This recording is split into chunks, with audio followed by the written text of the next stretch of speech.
सरकार त्यांना जे काय एकत्रित सहमतीने होत आहेत, त्यांना जे काय म्हणायचं आहे ते म्हणू द्या. त्यांनी उद्धव ठाकरे साहेबांवर टीका करू द्या, त्यांना दुसरा कार्यक्रम नाहीये. पण तुम्ही समोर पाहताच आहात की शिंदे आणि फडणवीस यांच्यामध्ये कसं वॉर चालू आहे, युद्ध सुरू आहे. हे स्पष्ट दिसतंय, रोज दिसतंय. ते अनेक निर्णय जे भ्रष्टाचारासंदर्भातले होते, ज्यांच्यामुळे भ्रष्टाचार सुरू होता, असे निर्णय देवेंद्रजींनी थांबवलेले आहेत आणि त्याबद्दल आम्ही त्यांचं स्वागत केलंय. अशाच निर्णयांना उद्धव ठाकरे यांनी सुद्धा स्थगिती दिली होती.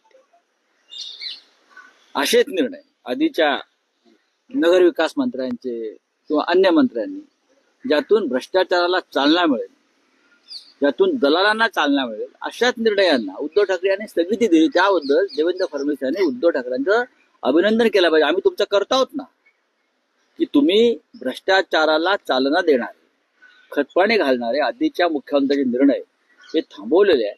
हे महाराष्ट्राच्या हिताचं आहे, म्हणून आम्ही त्यांचं अभिनंदन करतो. आम्ही काय असं रडीचे डाव खेळत नाहीत. हे कसले टीका टिप्पण्या करताय? नाही, पण एकनाथ शिंदे असं म्हणतात की काही जण विधान भवनात टुरिझमसाठी येतात, काही बोलत नाहीत सभागृहात, फक्त पायऱ्यांवर माध्यमांशी बोलून निघून जातात. बघा, एकनाथ शिंदे यांच्या बोलण्याला महाराष्ट्रामध्ये आता काही तसं महत्व राहिलेलं नाही.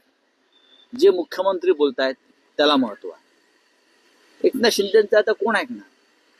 आता कोणी ऐकणार?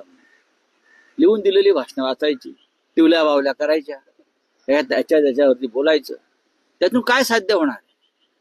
आपण राज्यासाठी काय केलं, जनतेसाठी काय केलं? स्वतः पैसे देऊन आपले वेळावेळाने सत्कार करायचे, महाजी शिंदे सारखे पुरस्कार विकत घ्यायचे.